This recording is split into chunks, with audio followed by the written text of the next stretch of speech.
Hey, what is up, everybody? Welcome to the Retro Wrestling Review Series. I'm Owen the Birdman Finch, and this is... King Tut. And now we're reviewing... So, like I said, we said in the last video, we watched In Your House Bad Blood 97 to hype us up for Hell in a Cell, but then this show ruined all our hype. Because what's the show we reviewing, John? King of the Ring 1995 is one of the most notoriously bad pay-per-views. It was also the worst pay-per-view and probably the worst year for professional wrestling in 1995. Yeah, it was not for WWF. In a tournament that had Shawn and The Undertaker, Mabel won. Oh my That's gosh. Right. That's right. Viscera. King Mabel from Man on a Mission. He won the King won of the Ring the whole tournament. Taker's, by the way, first loss ever In 3 years. in 3 years was to fucking Mabel. Oh my gosh. But let's break down the show even more. So, we had Vince McMahon and Doc Hendricks on commentary for this show. AKA that's just, you know who that is. Yes. It's Michael PSAs. He was the heel commentator. He did a very good job. So first, because for some odd reason, the WWF decided to have a dark match that they aired. So what was the point of having it be a dark match? The point was it was just because Razor got hurt. Yeah. And So Owen Schweitzer with the $1 Million Man Ted DiBiase fought Savio Vega with Razor Ramon in a King of the Ring qualifying match. Yep. It was a pretty short match, pretty 5 basic. minutes. Savio Vega wins with a heel kick. 2 stars. Yeah, it was okay. So now we open the show. We are live here in Philadelphia, Pennsylvania. Why did I say this? Because it's actually very important to know this. We'll get to that. Savio Vega versus Yokozuna. With James E. Cornette ringside, and Savio Vega was accompanied by Razor Ramon. This was the King of the Ring first round The match. reason why Razor Ramon's done this tournament is because he had an injured rib. Yeah. He said it was from like a ladder match or something, but That's a legitimate injury, so that's why he had to take. At least that's what Vince said. They said he could wrestle, but he couldn't wrestle like a tournament match. That was the whole theme of the show. Vega beat Yokozuna by count out. What a way to open the show is by a fucking count out. Fucking stupid. Star and a half. Yeah. The roadie. Well, no, Jerry the Kid Lawler gets interviewed and talks about he had like he had his foot all disgusted. Yep. And he said that he's gonna make Bret the Hitman Hart kiss his foot tonight. And so Savio Vega is currently, I forget to mention, Savio Vega is currently independent, and Yokozuna unfortunately passed away a couple of years after. Oh, and Owen Schweitzer is he's an agent, right? I think so. Yeah, the $1 Million Man Ted DiBiase, legend, and Razor Ramon, legend. I think contract. I think Scott Hall's on his contract. Yeah. James E. Cornette runs his own podcast now. Yep. He's no longer with GFW, is he? I'm not sure. And then the next match, it was the roadie with Jeff Jarrett versus Spark Plug Holly. This was another King of the Ring first round match. This match sucked. It was a thumbs down. I was bored. The finish sucked. I don't even remember. The finish was like I think the roadie just won. But it didn't. It was roll up. It was controversial the way he won because it looked like he kicks out, but then the referee. I think he kicked out of it, but. At this time, Jeff Jarrett was the IC champion, by the way, and he wasn't even in the tournament, but his roadie was. Yep. The roadie qualified by beating, I forget who, Spark Plug Blob Holly. I don't remember who he beat to qualify. That doesn't matter. Yeah. It really doesn't matter. So then Shawn Michaels gets interviewed, and he says he's going to win the King of the Ring tournament because he's one of the greatest wrestlers of all time. Next was Kama Mustafa. Star and a half, and I forget to mention the roadie is Road Dogg, and he's currently the booker for SmackDown. Fuck you. And I'm going to get blocked on Twitter by him. Jeff Jarrett is, he's... GFW, and he's being exiled from GFW. And Bob Holly is... Where's Bob Holly? I don't know. Look it up. Okay. As you're doing that, go over the next match. Next was Kama Mustafa with the $1 Million Man Ted DiBiase versus Shawn Michaels in another King of the Ring first round tournament match. Not gonna lie, they had qualifying matches. I don't remember who they beat in their qualifying matches. So he's doing independent dates, but other than that, not really doing much. But yeah, I don't remember who Shawn Michaels and Kama Mustafa beat in their qualifying matches. I'm sorry, I forgot. And Kama, this actually wasn't a bad match up until the finish, which was a time limit draw. And Shawn Michaels was on the verge of winning, and it was a draw. Shawn Michaels, and then Kama Mustafa tried to attack him. Shawn Michaels hits him with the sweet chin music. Shawn Michaels was very upset that he wasn't going to win this match. It's actually cut from the network, but he actually goes over to the throne and puts the crown on his head, signaling that it didn't fit him. People knew he wasn't winning. This match, I would say, was 2 stars. Yeah, this thing had a really, really bad finish. Yeah. Bob Backlund promo.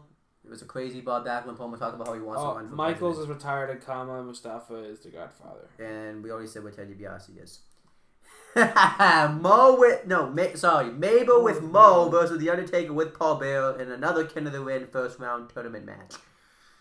This match sucks. Yeah, it's boring as a cow. Taker to lose to a kick to the head because of Kama Mustafa's interference. And then a leg drop. And Mabel wins. And then afterwards, Kama Mustafa's talking shit to The Undertaker, and Taker goes after him. I shouldn't be like so mean to Mabel because he's dead, but. And Nelson Frazier, everything I hear, he's like a really nice guy. Like he was a really nice guy, but good God, he was not ready for this. It was especially too to like. So let's take a. Oh, by the way, we didn't mention this. So since the Shawn Michaels Kama Mustafa match went to a draw, Mabel went right to the finals. So yep. So that's but -2 stars. But like we said, a fucking tournament that consisted of Undertaker, Shawn Michaels, and they're both out in the first round. What the fuck? 1 star. Yeah. That's being nice. Actually, no, not even that. Dud. Hall of Fame induction. Pedro Morales went in. Fabulous Moolah went in. Ernie Ladd. Anybody else I'm missing? Those are the main ones. Next. Savio Vega versus the Roadie. Sucks. This is star. clearly setting up because Savio Vega had an IC title match, they kept saying, against Jeff Jarrett coming up. This sucks. Savio Vega won.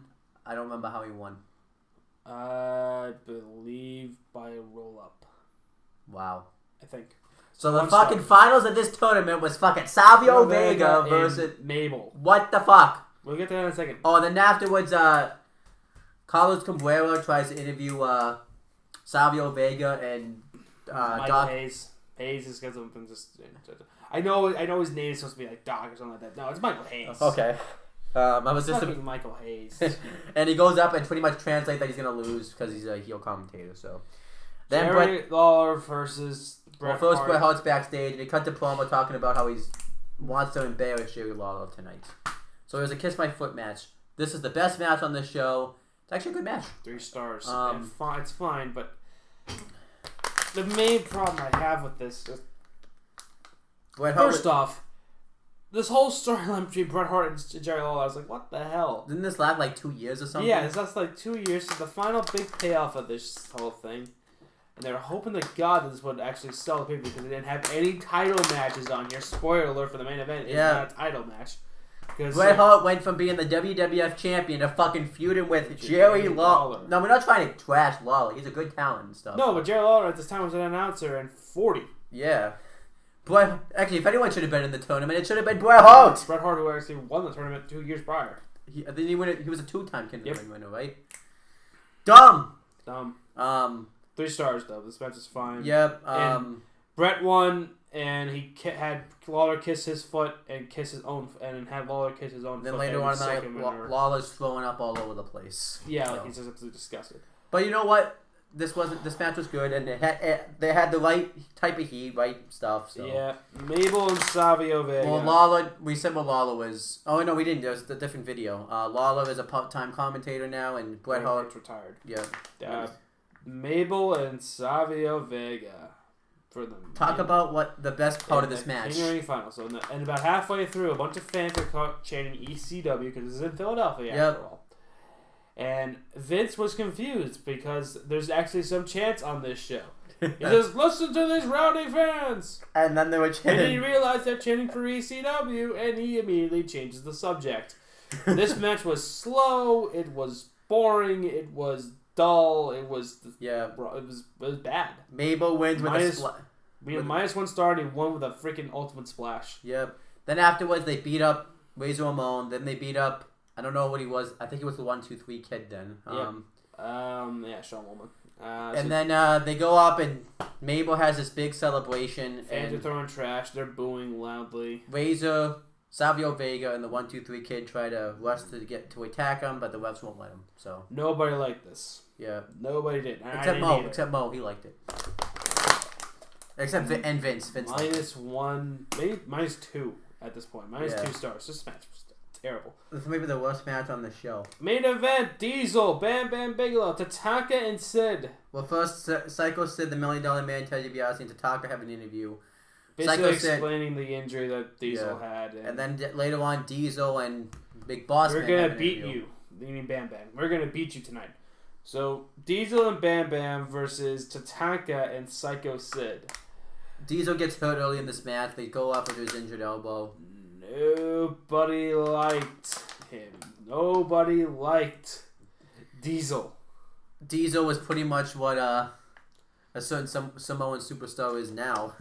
Yeah. This is pretty much the same guy, except I actually would say Nash was better on the mic than fucking Roman Reigns. I'd rather watch Roman Reigns than Kevin Nash though when it comes to in the ring though. Yeah. And I'm not sure about that. They're both pretty the same. Yeah. The Aftershock corner though, I did talk about how Kevin Nash, Diesel in this case, was he's in my top 4 for like least favorite wrestlers of all time.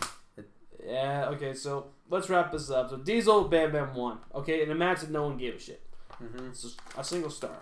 Diesel is currently in a legend contract. Bam Bam died not long after this. So Tonka is doing an independent date that Psycho Sid is retired because he broke his leg earlier in the year. Okay, that's it. That's done. This pay-per-view sucks. Thumbs down. Yep. So you didn't have it as bad because you had other stuff to occupy yourself with. Thumbs down. I was watching the show, all eyes, balls glued on it, no distractions. Thumbs down. This show's terrible. What would you rate it out of 10? Giving it a 1 would be nice. Oh my gosh, it's bad. It would be generous. I think ECW December to Dismember is like... It's worse. It's like, if you think December to Dismember is worse, it still is, but this is pretty bad. Oh my god. This is by far like the lowest point in WWE's pay-per-view history. Oh my gosh, it's bad. Okay, bye. Good.